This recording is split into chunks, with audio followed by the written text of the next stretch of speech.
Hey guys, welcome back to invest mindset. दोस्तों, अक्टूबर 1929 को दुनिया का सबसे बड़ा मार्केट क्रैश हुआ था। इतना बड़ा कि इस क्रैश ने अगले 10 साल तक पूरे वर्ल्ड की इकोनॉमी को परेशानी में डाल दिया था। तो उस दिन जेसी लिवरमोर, जो यूएस का एक स्टॉक मार्केट ट्रेडर था, उनकी वाइफ और उनकी मॉम बहुत ज्यादा परेशान थी और दोनों को जेसी की बहुत फिक्र हो रही थी। अब दोस्तों, उनका परेशान होना जरूरी था क्योंकि जेसी की फैमिली की पूरी इनकम स्टॉक मार्केट ट्रेडिंग से ही आती थी, जो आज क्रैश हो चुका था। लेकिन जैसे ही जेसी घर पे आया तो उनकी वाइफ और उनकी मॉम ने नोटिस किया कि वो मुस्कुरा रहे। तो वो दोनों कंफ्यूज हो गए और तब उन्होंने जेसी से पूछा कि आज इतना बड़ा मार्केट क्रैश हुआ है और तुम मुस्कुरा क्यों रहे हो। तो जेसी ने स्माइल करते हुए कहा कि उन्होंने आज स्टॉक मार्केट में ये शर्त लगाई थी कि मार्केट आज क्रैश होगा, और बिल्कुल वैसा ही हुआ। तो इसीलिए उन्होंने $100 मिलियन आज एक ही दिन में कमा लिए, जो उस टाइम पे बहुत बड़ी कीमत थी, क्योंकि दोस्तों ये 1929 की बात है। और इसीलिए इस एक बड़ी बेट की वजह से जेसी लिवरमोर को दुनिया का सबसे बेस्ट ट्रेडर कहा जाता है। और दोस्तों, ये $100 मिलियन उनकी टोटल वेल्थ नहीं थी, ये सिर्फ उनके एक दिन के ट्रेडिंग का प्रॉफिट था। जिसका मतलब ये है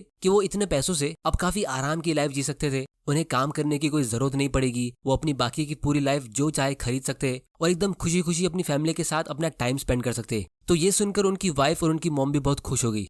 लेकिन दोस्तों, अगर हम 11 साल आगे फास्ट फॉरवर्ड करेंगे, यानी 1940 में, तो जेसी ने एक होटल में अपने आप को गोली मार के सुसाइड कर ली। और उन्होंने सुसाइड लेटर में लिखा कि वो ये सब हैंडल नहीं कर पा रहे और वो अपनी वाइफ को सॉरी बोलना चाहते कि इसमें पूरी गलती उन्हीं की है। तो दोस्तों, आखिर इतना रिच होने के बावजूद जेसी ने सुसाइड करी क्यों? क्योंकि एक टाइम पे ये दुनिया के सबसे अमीर इंसान बन गए थे। तो ऐसा क्या हो सकता है जो इतनी दौलत कमाने के बाद भी कोई इंसान सुसाइड करने के लिए मजबूर हो जाता है? तो इसके लिए हमें जेसी की डिटेल स्टोरी को समझना होगा, जिसमें से हम बहुत सारे स्टॉक मार्केट और लाइफ के लेसन सीख सकते। तो बिना वक्त बर्बाद किए हम शुरू करते। तो दोस्तों, जेसी एक बहुत ही गरीब फैमिली में पैदा हुआ था। उनके डैड एक किसान थे, तो उनकी फाइनेंशियल कंडीशन उतनी स्टेबल नहीं थी। उनके डैड चाहते थे कि जेसी भी बड़े होके उनके साथ किसान बने, लेकिन जेसी का इंटरेस्ट अरिथमेटिक यानी मैथ्स में था, क्योंकि वो 2-3 साल की उम्र से ही रीड कर रहे थे और 5 साल की एज में वो न्यूज़पेपर में फाइनेंस के बारे में सारी चीजें पढ़ते थे। और 14 साल की एज में जेसी ने अपना first job as a quotation boy start किया, जहां वो स्टॉक के प्राइसेस एक बोर्ड पे लिखते थे। और वहां काम करते करते जेसी को स्टॉक्स और उनके प्राइसेस और इन सारी चीजों में बहुत इंटरेस्ट आने लगा। तो वो अपनी डायरी में शेयर्स के प्राइस लिखा करते थे और वो रोज उन नंबर्स को एक ग्राफ की तरह ड्रॉ करते और उनमें कुछ पैटर्न्स ढूंढने की कोशिश करते। और तब उन्होंने डिस्कवर किया कि इन प्राइसेस के अप एंड डाउन होने का एक पैटर्न होता है। तो लंच के ब्रेक में जैसे छुपकर एक लोकल ट्रेडिंग शॉप पर जाते थे और फिर वहां पे उन्होंने उन प्राइसेस के पैटर्न को ऑब्जर्व करके एक सिस्टम बना लिया, जिसे आज हम टेक्निकल एनालिसिस के नाम से जानते। तो जब भी जैसे इस सिस्टम की हेल्प से ट्रेड करते तो वो ज्यादातर प्रॉफिट ही कमाते। और फिर कुछ टाइम बाद उनकी ट्रेडिंग की इनकम इतनी ज्यादा हो गई थी कि उन्होंने अपनी वो जॉब छोड़ दी। और फिर 20 साल की उम्र में ही उन्होंने $10,000 जमा कर लिए थे, जो आज की तारीख में इंडियन रुपीज के हिसाब से ऑलमोस्ट 20 लाख रुपीज होते। यानी जीरो से स्टार्ट करके उन्होंने 20 साल की एज में 20 लाख रुपीज सेव कर लिए थे। और फिर धीरे धीरे वो अपनी ट्रेडिंग के एनालिसिस से बहुत ज्यादा प्रॉफिट कमाने लगे थे। लेकिन काफी बार उन्हें लॉस भी होता था, और उन लॉस का रीजन सिर्फ एक ही होता था, ट्रेडिंग इमोशनली। यानी जब उन्होंने कोई एक स्टॉक खरीद लिया और वो स्टॉक बहुत अच्छा प्रॉफिट देने लगा, तो जेसी बहुत एक्साइटेड होकर उसमें और ज्यादा इन्वेस्ट कर लेते थे। तो इस दूसरे वाले इन्वेस्टमेंट में ज्यादा रिसर्च नहीं होती थी एक्साइटमेंट की वजह से, जिसकी वजह से उनका लॉस होता था। तो इसीलिए जेसी ने अपनी ट्रेडिंग का फर्स्ट रूल बनाया कि वो कभी भी इमोशनली ट्रेडिंग नहीं करेंगे, अपने स्किल्स के बेसिस पर ही फैसले लेंगे। क्योंकि दोस्तों, जितने भी सक्सेसफुल ट्रेडर्स होते हैं उनकी अरिथमेटिक और प्रोबेबिलिटी स्किल्स काफी स्ट्रांग होती है। तो यहीं पे हम स्टॉक मार्केट और ट्रेडिंग का सबसे पहला लेसन सीखते हैं कि यहाँ पे अगर आपको एक सक्सेसफुल ट्रेडर बनना है तो आपको मैथ और प्रोबेबिलिटी की अच्छी समझ होनी चाहिए। क्योंकि ज्यादातर जितने भी ट्रेडर्स स्टॉक मार्केट में एंटर करते तो उनको मैथ और प्रोबेबिलिटी के बारे में ABCD भी पता नहीं होता है, और इसीलिए वो इमोशंस के बेसिस पर फैसला लेते और उनका लॉस होता रहता है। तो एक तरफ जैसी बहुत ज्यादा प्रॉफिट कमा रहे थे, लेकिन दूसरी तरफ उन ट्रेडिंग शॉप्स को बहुत ज्यादा लॉस हो रहा था, और इसीलिए उनके घर के आसपास की सारी ट्रेडिंग शॉप्स ने उन्हें बैन कर दिया था। जिसकी वजह से कुछ टाइम बाद जेसी न्यूयॉर्क शिफ्ट हो गए। लेकिन फिर न्यूयॉर्क में एंटर करते ही जेसी को बहुत बड़ा लॉस होने लगा। उसका रीजन ये था कि न्यूयॉर्क में ट्रेडिंग का सिस्टम थोड़ा अलग था। तो इस छोटे से डिफरेंस की वजह से उनके पुराने फॉर्मूले वहां काम नहीं कर रहे थे, जिसकी वजह से वो राइट टाइम पे राइट बेट्स नहीं ले पा रहे थे।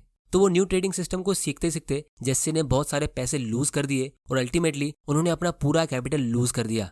और फाइनली जेसी को बैंकरप्सी डिक्लेयर करनी पड़ी। मतलब उनके पास कोई भी पैसे नहीं थे ट्रेडिंग करने के लिए या किसी को भी अपने लोन्स चुकाने के लिए। तो ये पहली बार ऐसा हुआ था जब जेसी को अपनी लाइफ में ऐसे बुरे दिन देखने पड़े, जिसकी वजह से उन्होंने अपनी वाइफ से मदद मांगी। क्योंकि पास्ट में उन्होंने अपनी वाइफ को कुछ ज्वेलरी दी थी, जो अब बैंकरप्सी के बाद उन्होंने अपनी वाइफ से मांगी, लेकिन उनकी वाइफ ने वो ज्वेलरी देने से मना कर दिया। और फिर ये बात इतनी बढ़ गई कि उन दोनों का डाइवोर्स हो गया। अब जेसी के पास ना पैसे थे और ना ही उनकी वाइफ। तो वो काफी बुरे दौर से गुजर रहे थे। लेकिन जेसी एक फाइटर थे और इसीलिए उन्होंने फिर से न्यूयॉर्क को छोड़ा और वापस वही पुराने शॉप्स पे जाने लगे जहां वो एक्सपर्ट थे, और वहां पे छुप छुप के वो ट्रेड करने लगे और फिर से उन्होंने अपना कैपिटल बिल्ड किया और साथ में दुनिया की सारी फेमस ट्रेडिंग स्ट्रेटेजीज और पैटर्न्स को उन्होंने स्टडी करना शुरू किया। और फिर 1901 में जेसी फिर से मैदान में उतरे, यानी न्यूयॉर्क स्टॉक एक्सचेंज में, जहां वो पहले लॉस ले रहे थे। लेकिन अब वो इसके ऊपर काफी रिसर्च और स्टडी करके आए थे और इसीलिए अब वो यहाँ पे भी प्रॉफिट कमाने लग गए। उनकी एक फेमस ट्रेड थी जब 1907 में मार्केट क्रैश हुआ था, तो उस टाइम पे एक ही दिन में जेसी ने $3 मिलियन कमाए थे। तो बहुत सारे लोग उनकी टेक्निक से इंस्पायर हो गए थे, लोग उनसे मिलना चाहते थे और उनसे सीखना चाहते थे कि वो ऐसा प्रॉफिट कमाते कैसे।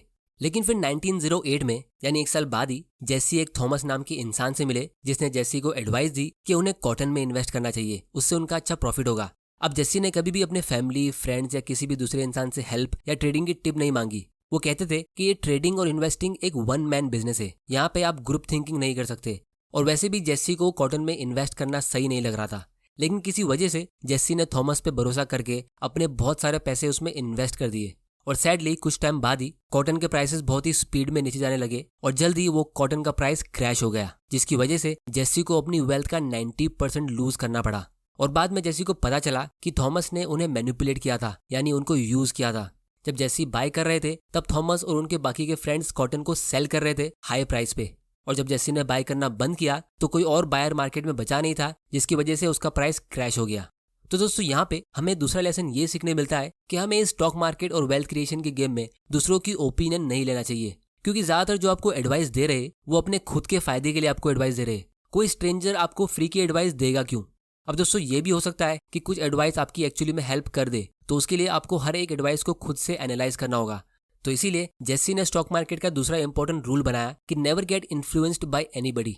फिर कुछ टाइम तक जेसी ने स्ट्रगल किया और फिर फाइनली 1915 में वो फिर से दूसरी बार बैंकरप्ट हो गए। मतलब अब फिर से उनके पास एक भी रुपए नहीं थे और उनको काफी सारे लोगों को उनके पैसे चुकाने थे। तो फिर जेसी ने कंसंट्रेशन के साथ फिर से अपनी स्ट्रेंथ पे फोकस करके अपने इमोशंस को कंट्रोल करके सही ट्रेड्स किए और प्रॉफिट कमाना शुरू किया। फिर 2 साल बाद 1917 में उन्होंने अपने सारे लोन्स क्लियर किए और अच्छी खासी सेविंग्स कर ली, और फिर उसके बाद वो बड़े बड़े प्रॉफिट्स कमाने लगे, जिसकी वजह से अब हर एक न्यूज़पेपर में उनकी स्टोरी लिखी जाती थी। मतलब वो एक सेलिब्रिटी बन चुके थे। और फिर 1920s में जब यूएस मार्केट बहुत ज्यादा ग्रो हो रहा था, तो आम लोग जैसे टीचर्स, डॉक्टर्स और लॉयर्स भी स्टॉक मार्केट में एंटर कर रहे थे और बहुत ज्यादा प्रॉफिट कमा रहे थे, क्योंकि पूरे वर्ल्ड की इकोनॉमी बहुत तेजी से ग्रो हो रही थी। लेकिन बहुत ही जल्द 1929 में कुछ ऐसा हुआ जिसे किसी ने इमेजिन भी नहीं किया था। जैसे अभी कोरोना वायरस के बाद यानी 2020 के बाद से बहुत सारे इंडियन स्टॉक मार्केट में एंटर कर रहे हैं, तो इंडिया में 20% नए इन्वेस्टर्स की ग्रोथ हुई है। तो बहुत सारे लोग स्टॉक मार्केट में इन्वेस्ट करने के लिए एक डीमैट अकाउंट ढूंढ रहे हैं। तो उसके लिए आगे बढ़ने से पहले मैं थैंक यू बोलना चाहूंगा हमारे आज के एजुकेशनल स्पॉन्सर ग्रो को। इनका ऐप हमारी स्टॉक मार्केट की जर्नी को आसान कर देता है। इन्हें प्ले स्टोर में 4.5 स्टार की रेटिंग मिली है और यहाँ आपको market trends, results, corporate action, daily stock news, ये सब एक ही जगह पे मिल जाता है। और इसके साथ में आपको पोजीशन चेंजेस की अपडेट्स, सब तरह के चार्ट्स और दूसरे बहुत सारे बेनिफिट्स मिलेंगे। और इसके साथ में मार्जिन ट्रेडिंग और स्टॉप लॉस ट्रिगर फीचर्स भी यहाँ पे अवेलेबल है। और जो स्टॉक ट्रेडिंग के टेक्निकल चार्ट्स होते हैं जिसे ट्रेडर्स यूज करते हैं, और जो कंपनी की एनुअल रिपोर्ट्स या अर्निंग रिपोर्ट्स होती है जो हम लॉन्ग टर्म इन्वेस्टर्स यूज करते हैं, वो भी आप इस ऐप की मदद से अपने फोन पर ही देख सकते हो, कभी भी किसी वक्त। तो ये दूसरों के मुताबिक मोबाइल फ्रेंडली तो है ही, पर यूजर फ्रेंडली भी है। तो अगर आप स्टॉक मार्केट में एक बिगिनर इन्वेस्टर या ट्रेडर हो तो आप बहुत ही आसानी से सीमलेस तरीके से अपनी जर्नी की शुरुआत कर सकते हो ग्रो की मोबाइल ऐप के साथ। इसकी लिंक आपको नीचे डिस्क्रिप्शन में मिल जाएगी, आप वहां जाके इसे चेक कर सकते हो। तो दोस्तों अब हम वापस आते हैं जेसी लिवरमोर की स्टोरी पे। तो जब 1920s में स्टॉक मार्केट काफी ज्यादा ग्रो हो रहा था, तो काफी सारे न्यू इन्वेस्टर्स मार्केट में एंटर कर रहे थे, जिसकी वजह से 1929 तक मार्केट काफी ज्यादा ओवर वैल्यूड हो गया था। अब ये चीज बहुत सारे न्यू इन्वेस्टर्स आइडेंटिफाई नहीं कर पाए थे, लेकिन जेसी के पास 30 साल का एक्सपीरियंस था। तो जब 1929 में यूएस की स्टॉक मार्केट की हिस्ट्री का सबसे बड़ा क्रैश हुआ, जिसे हम आज द ग्रेट डिप्रेशन के नाम से जानते, जहां बहुत सारे लोगों के जॉब्स चले गए थे और बहुत लोगों के पास बेसिक चीजें जैसे खाने पीने और कपड़े के लिए पैसे भी नहीं होते थे। लेकिन जब ये क्रैश होने वाला था उसके पहले ही जेसी ने यह प्रिडिक्ट कर लिया था कि एक बबल फॉर्म हो गया है, मतलब मार्केट काफी ओवर वैल्यूड है, तो ये कभी भी क्रैश हो सकता है। तो वो मार्केट को काफी क्लोजली फॉलो कर रहे थे। तब उन्होंने ऑब्जर्व किया कि जो करंट मार्केट की कंडीशन है वो 1907 के मार्केट क्रैश की पहले की तरह बिल्कुल मैच हो रही है, यानी उनके पैटर्न्स काफी सिमिलर है। और फाइनली उन्होंने अपनी नॉलेज और एक्सपीरियंस से एक बहुत बड़ी बेट लगाई कि अब मार्केट क्रैश होने ही वाला है, और उस दिन मार्केट क्रैश हो गया। तो जब वो स्टॉक एक्सचेंज से घर पे आए, क्योंकि उस टाइम पे मोबाइल से ट्रेडिंग नहीं होती थी, तो उस टाइम पे लोगों को ट्रेडिंग करने के लिए स्टॉक एक्सचेंज या ब्रोकर की ऑफिस में जाना पड़ता था, तो शाम को उनके घर आते ही उनकी वाइफ और उनकी मॉम बहुत परेशान हो गई। उन्हें लगा कि जेसी फिर से बैंकरप्ट हो गया होगा, यानी तीसरी बार। पर जब वो घर आए तो जेसी ने अपनी मॉम और अपनी वाइफ को बताया कि उन्होंने आज ये बेट लगाई थी कि आज मार्केट क्रैश होने वाला है, जिसकी वजह से उन्होंने $100 मिलियन कमा लिए, जो आज की तारीख के हिसाब से 20 बिलियन US डॉलर्स होते, या फिर 1.5 लाख करोड़ रुपीस। तो ये इतना बड़ा अमाउंट था कि वो इससे आराम से एक कंफर्टेबल लाइफ जी सकते थे। उनको खुद को तो क्या, उनकी आने वाली 5-6 जनरेशन को भी कभी काम करने की जरूरत नहीं पड़ती थी। लेकिन दोस्तों, एडिक्शन एक ऐसी चीज होती है जो किसी भी इंसान को बर्बाद कर सकती है, और जेसी को यही ट्रेडिंग और गैम्बलिंग की एडिक्शन हो गई थी। तो जेसी ने इतना बड़ा प्रॉफिट कमाने के बाद भी अपनी ट्रेडिंग की हैबिट चालू रखी। फिर 1934 में यूएस गवर्नमेंट ने बहुत सारी न्यू ट्रेडिंग की पॉलिसीज रोल आउट की और बहुत सारी ओल्ड ट्रेडिंग प्रैक्टिस को इलीगलाइज कर दिया। तो कुछ स्ट्रेटेजीज ऐसी थी जिसमें जेसी एक्सपर्ट थे, लेकिन अब गवर्नमेंट ने उसे बैन कर दिया था, और इसीलिए कुछ टाइम बाद जेसी को फिर से लॉस होना शुरू हो गया, क्योंकि वो न्यू स्ट्रेटेजी को समझ नहीं पा रहे थे, जिससे उनकी वेल्थ फिर से डिक्लाइन होने लगी। अब क्योंकि वो अपने आप को हारता हुआ देखना नहीं चाहते थे, तो वो और ज्यादा ट्रेड करने लगे। अब दोस्तों, कोई भी इंसान ऐसे टाइम पे अपने ठंडे दिमाग से ये सोचे कि आपके पास करोड़ों रुपए ऑलरेडी है, तो अगर आपको ट्रेडिंग करना ही है तो आप एक छोटे मोटे अमाउंट से ट्रेडिंग करके अपनी हॉबी पूरी कर सकते हो। लेकिन जेसी ने ऐसा नहीं किया, क्योंकि उनका ईगो हर्ट हो रहा था कि उनकी वेल्थ कम कैसे हो रही है, जिसकी वजह से वो बड़े बड़े अमाउंट से ट्रेड करने लगे, और इसीलिए कुछ टाइम बाद जेसी को बड़े बड़े लॉस होने लगे, जिससे उनकी वेल्थ और ज्यादा डिक्लाइन हो गई। और फिर फाइनली 1934 में ही जेसी फिर से तीसरी बार बैंकरप्ट हो गए। मतलब 5 साल में ही $100 मिलियन उनके खत्म हो गए, और इस बार भी उनकी वाइफ से उनका डाइवोर्स हो गया, उनके बच्चे उन्हें पसंद नहीं कर रहे थे, और मार्केट में उनकी रेपुटेशन काफी खराब हो गई थी। तो उन्होंने फिर से कोशिश की न्यू ट्रेडिंग सिस्टम को सीखने के लिए और वापस से मेहनत करके पैसे कमाने के लिए, लेकिन उनका कमबैक करना काफी मुश्किल हो गया था। फिर उन्होंने ट्रेडिंग के कोर्सेज सेल करना शुरू किए और कुछ बुक्स लिखी, लेकिन ये सब से वो इतनी वेल्थ बिल्ड नहीं कर सकते थे जितनी ट्रेडिंग करके उन्होंने कमाई थी। तो अब वो काफी ज्यादा इमोशनली वीक हो चुके थे। 1934 से लेकर 1940 तक उन्होंने काफी कोशिश की, जो सब फेल हो गई थी, और फाइनली 1940 में जेसी ने इन सब से थक हार के खुद को गोली मार दी। उन्होंने अपनी वाइफ के लिए एक 8 पेज का लेटर लिखा, जिसमें उन्होंने लिखा कि वो उनकी इस कंडीशन के लिए सॉरी है और वो अकेले फाइट कर करके थक चुके हैं।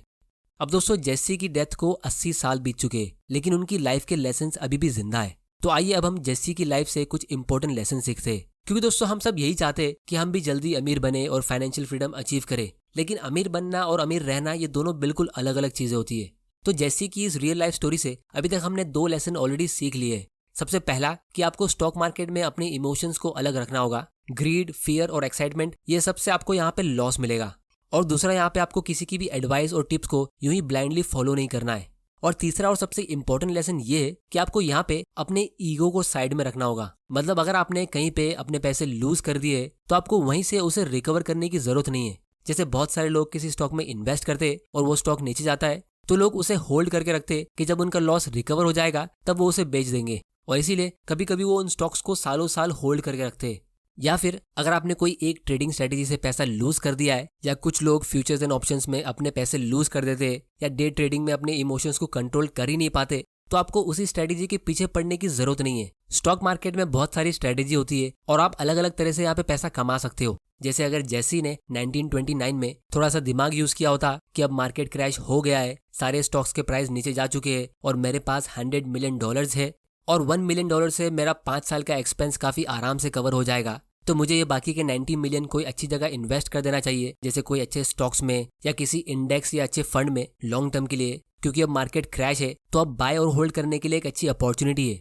तो अगर वो ऐसा करते तो सिर्फ 5 साल में ही, यानी 1929 से 1934 तक यूएस का डो जोन्स इंडेक्स डबल हो गया था। मतलब जेसी के पास 1934 तक 100 मिलियन के बदले 200 मिलियन होते, और उसके 5 साल बाद यूएस का मार्केट फिर से डबल हो गया था। तो जेसी की वेल्थ 200 के बदले $400 मिलियन की हो जाती, और उसके बाद उनकी वेल्थ इसी तरह ग्रो होती रहती। लेकिन उन्होंने ऐसा नहीं किया, और 100 मिलियन का 200 होना तो दूर, 1934 तक उनकी वेल्थ 0 हो गई थी। फिर चौथा और सबसे लास्ट लेसन ये है कि अगर दुनिया का सबसे सक्सेसफुल ट्रेडर अपनी लाइफ में 3 बार पूरी तरह बैंकरप्ट हो सकता है, जिसने अपने बचपन से ट्रेडिंग की है, जिसने काफी सारी ट्रेडिंग टेक्निक्स खुद से सीखी और डेवलप की है, तो अगर आप स्टॉक मार्केट में न्यू हो और आपको इसकी ज्यादा नॉलेज नहीं है, तो आपको भी ये बात समझ आ जानी चाहिए कि अगर आप इसमें बिना कोई ट्रेनिंग या नॉलेज के ट्रेडिंग करते हो तो आपके कैपिटल लूज होने के चांसेस यहाँ पे ज्यादा है। तो अगर आपको ट्रेडिंग करना ही है तो वो चॉइस आपकी है, लेकिन आपको एक छोटे अमाउंट से ट्राई करना चाहिए और शुरुआत में सीखने पे ज्यादा फोकस करना चाहिए और अपना एक ट्रेडिंग सिस्टम बिल्ड करने पे। मतलब कोई भी ट्रेडिंग करने से पहले आप एक पेपर पे लिख लो कि किस रीजन से आप ये बाय और सेलिंग कर रहे हो, और जब भी आपका प्रॉफिट हो जाता है तो आप अपना रीजन वेरीफाई करो कि क्या एक्चुअली में वही रीजन से आपको प्रॉफिट मिला। क्योंकि काफी बार आप कोई स्टॉक खरीदते किसी और वजह से हो, लेकिन वो किसी और वजह से ऊपर जाता है, तो यहाँ पे आपको एक फॉल्स कॉन्फिडेंस मिलेगा कि आप तो बॉर्न टैलेंटेड हो और आपको ज्यादा मेहनत करने की जरूरत नहीं है। ट्रेडिंग दूर से दिखने में इजी लगेगा, लेकिन एक्चुअली में ये उतना ही डिफिकल्ट और कॉम्प्लिकेटेड है। अगर आपको कम मेहनत करके ज्यादा प्रॉफिट कमाना है तो वो यूजुअली लॉन्ग टर्म इन्वेस्टिंग से पॉसिबल होता है, जो दूर से दिखने में थोड़ा डिफिकल्ट और कॉम्प्लिकेटेड लगता है, लेकिन एक्चुअली में काफी सिंपल है।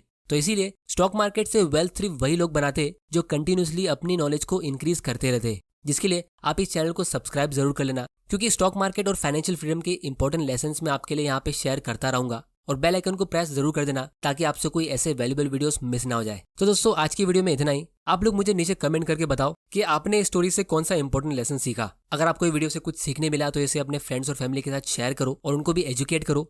ग्रो ऐप के जरिए डीमैट अकाउंट ओपन करने की लिंक नीचे डिस्क्रिप्शन में। वीडियो पसंद आया तो इसे लाइक करो, नहीं पसंद आया तो डिसलाइक करो। आपका वैल्यूएबल टाइम देने के लिए thank you and good bye.